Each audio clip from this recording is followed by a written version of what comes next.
Okay, so our next pivot table is going to involve using what we call calculated items, and it allows us to pull together multiple items within a field and calculate those and then compare that with other items in that same field. And it gives some really good information, nice consolidated information, as you'll see. As you can see from the data, we have a number of transactions, quite a few of them, in fact.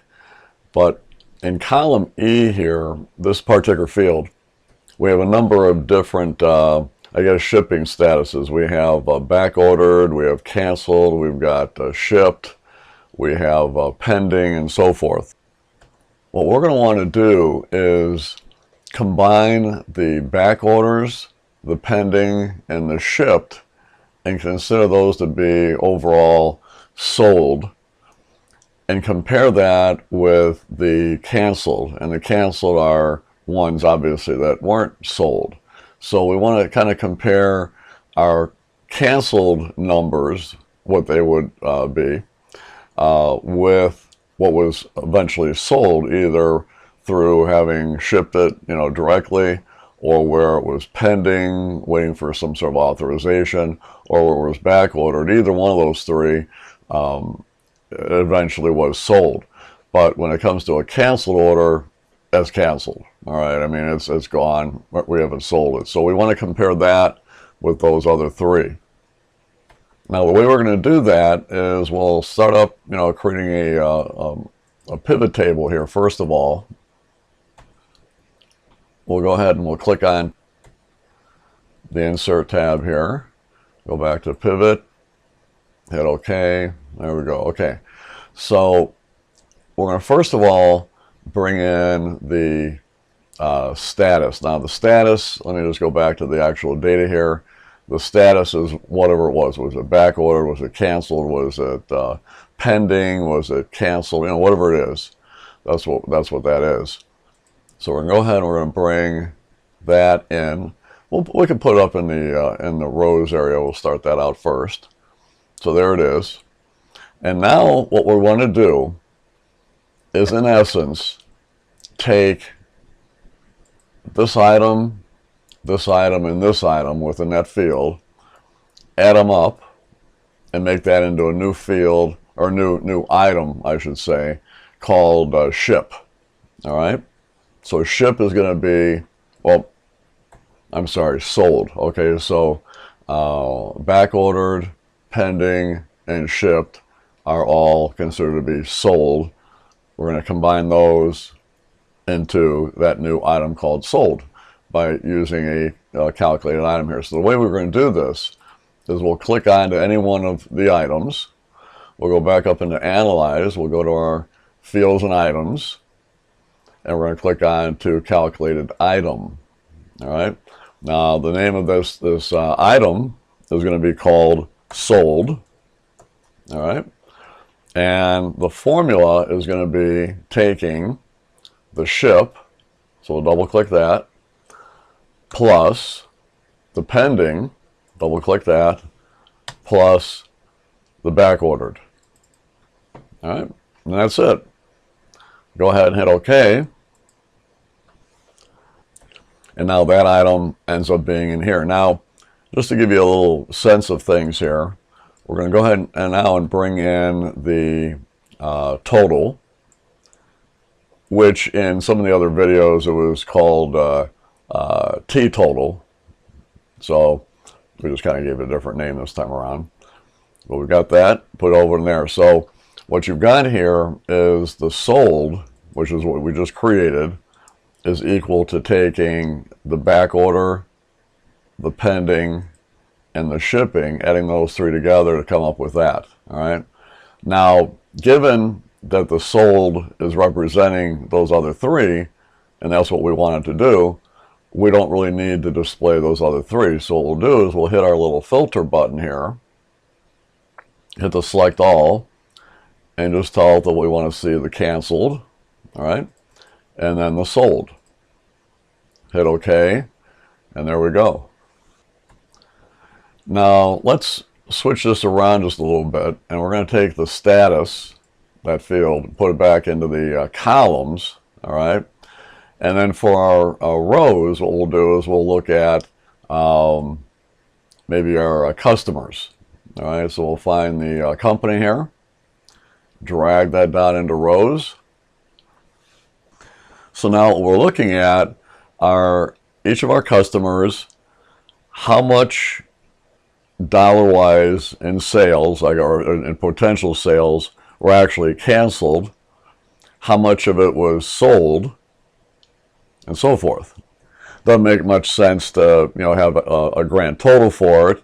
And what we can do there is we can just kind of get rid of that simply by just going over to the Design tab, going over here to our grand totals, and tell it that we want to turn it off for, or just have it on for the columns only, all right? So we do that, and that way it just adds up at the very bottom there, see, for the grand total. All right, so there we go. So pretty interesting. Now the other aspect that we have to take a look at here is that these numbers are representing 5 years of data ranging from, let's say, about 2022 through 2026. We don't see that right now. All we see is just the grand total of it all, of all those years. Now, here's our little problem. If we try to bring in, let's say, the order date and put that into the columns area so that we can end up eventually seeing 2022, 2023, 2024, and then a pairing of the canceled and sold, we're going to get an error. And the error is going to be one where it says that it can't group data when a calculated item is involved. So in other words, it's not going to be able to take these dates and group them into years, all right? So that's just that. Now, how do we get around that? Well, what we did, or what I did here with this data here, is that I came up with the year for each one of these dates here. Now, I didn't go in there and create the column and go, okay, here's 2022, type in that. Here's 2024, type in that. What I did instead, and you don't see it here, but I'm just I'll recreate it here so you can see this. What I did was I used the text function to take a look at that date that's in column B and extract out of it, copy out of it the year, all right? Now the way I did that was I hit equal, I did TE, there's my text, I double click that. I would then reference the date, which I can't click onto, so I'm just going to type in B2, all right? Then I did a comma. Then in quotation marks, I typed in Y to tell it basically to give me that 4-digit year out of that. Then once I've done that, just go ahead and hit the Enter key. And I took that and I copied it all the way down. Just double clicked it, went down. What I also did, and it doesn't matter really much that you do this, but what I did was I did a right click on that selection. I hit copy and then right clicked it again and hit 1, 2, 3. And I basically pasted back the values that the formula gave me without the formula. All right, so when I click onto that, you'll end up seeing this. All right, and now you can see here we don't have any formula in there. We just have the year, which is pretty cool.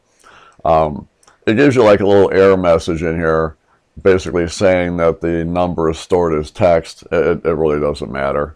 So what I can do is I can just click onto that, Control, Shift, and down arrow key, and that'll select everything.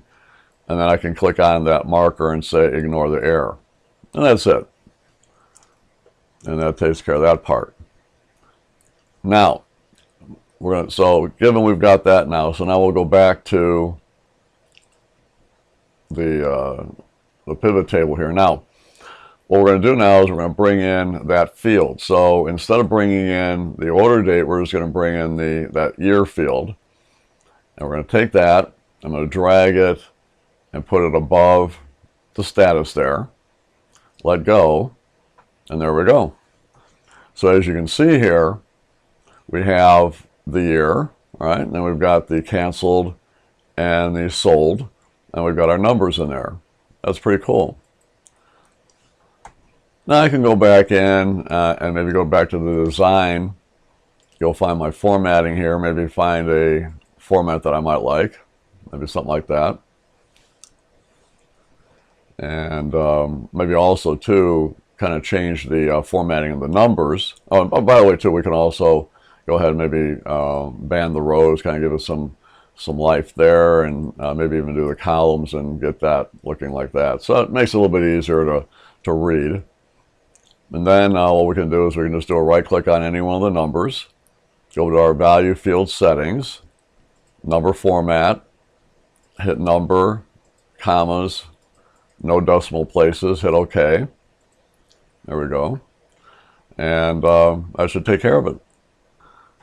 So that's some very interesting data, because we can actually look at each of the companies, look at how much we lost in sales, how much we actually did in sales, but I think more importantly, what we lost in sales, and try to figure out why that happened. All right. Now, it might be based on, it might end up being that it has something to do with the company, or it might have something to do with something else. And the whole idea here is to maybe bring in other fields using the same comparison here to see if that makes it any more clear. So what we'll do now is we're going to take out the company field that we have here. We'll drag that out. And we're going to bring in now the vendor and the category, let's say. So we'll go ahead over here. We'll bring in our vendor field. All right. We'll take a look at that and see if that has anything to do. Now, I'll tell you right, when you do that with the vendor, and you look at this Alaskan seafood, it's almost like 50-50, where we sold as much as we lost, which, you know, I mean, I guess we could look at it as a positive thing in that, hey, we sold $2.2 million, of product that we received from Alaskan seafood. I don't know, I mean, maybe look at it that way. Now, if I go ahead and I bring in the category and put that underneath the vendor, then we see something like this. Now you're going to notice on a lot of these, using this particular layout, that we have a lot of zeros on a lot of the different categories. Now the reason for it is that each of these suppliers doesn't supply every category of what we sell. All right, so as you can see here, there's a lot of rows here with zeros.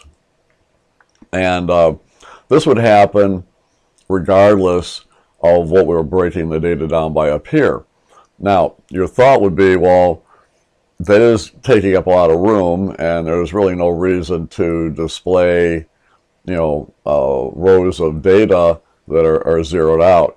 What would be the best way of hiding this? Now, we could go in there and hide the rows. We would be able to do that. But that's a lot of work, and we don't want to do that. So what we're going to do instead is we're going to put a filter in on each of these on the item area here, for this particular field, which is the category field, all right? And we're going to tell it that anything that we only want to display those rows where the total, which you'll see over at the far right here, where the total, okay, is in essence, greater than 0. So how do we do that? Well, what you'll do is you go to any, and by the way, I would say the grand total. We don't have the grand total displayed here, but just figure that, because we had turned it off earlier, remember? So but it would be zeroed out. So in essence, what we're telling it is that when the grand total is basically 0, don't even display it. So the way we'll do this is we'll go anywhere on one of the items, hit the drop down arrow here, go to the value filters, go to the greater than, and where the sum of total, which would be all the way at the far right there, is greater than 0. All right? So even if it's a penny, we'll take it. But it has to be greater than 0. So we hit OK on that. And there we go. And then to kind of break it up a little bit here, we can go into the design, go to the blank rows, and tell it insert blank line. All right? And we'll get that in there. Now another way we can maybe look at the data would be to introduce also the product name. All right? So we can go down and find our product. Oops, go up a little bit here. Our product name here, we can put that underneath category, and then we'll get a little bit here. So that looks good there as well, because now we can take a look at the vendor versus what the product and see if there is some correlation we can come up with there. But it's still, just overall being able to get that that comparative information, that's the big thing here. So maybe now we want to take a look at a completely different angle on this, and maybe look at maybe the zone or the territory versus the country, for our 2-row fields, and see if that can show us something about our data that we're maybe missing. So what I'm going to do is go ahead and just kind of drag off the vendor, drag off the product name, and then we'll go ahead and we'll bring in the zone. Let's take that one there, pull it down. There's your zone. And then we can bring in the country. Okay, so we're bringing in country down below here. All right, and there we go. So just another angle that we can look at as far as trying to see why, in fact, there's so much as far as canceled orders go. And that's just something that you need to play around with. But, I'm sure you'll have your situations, and, you want to do these type of comparisons. And I'll tell you, the best way to do it is just to get in there and, bring in your different fields, put them against each other, see if you can see anything, coming about from it, and kind of go from there. So hopefully you like this video. I appreciate you watching. Take care.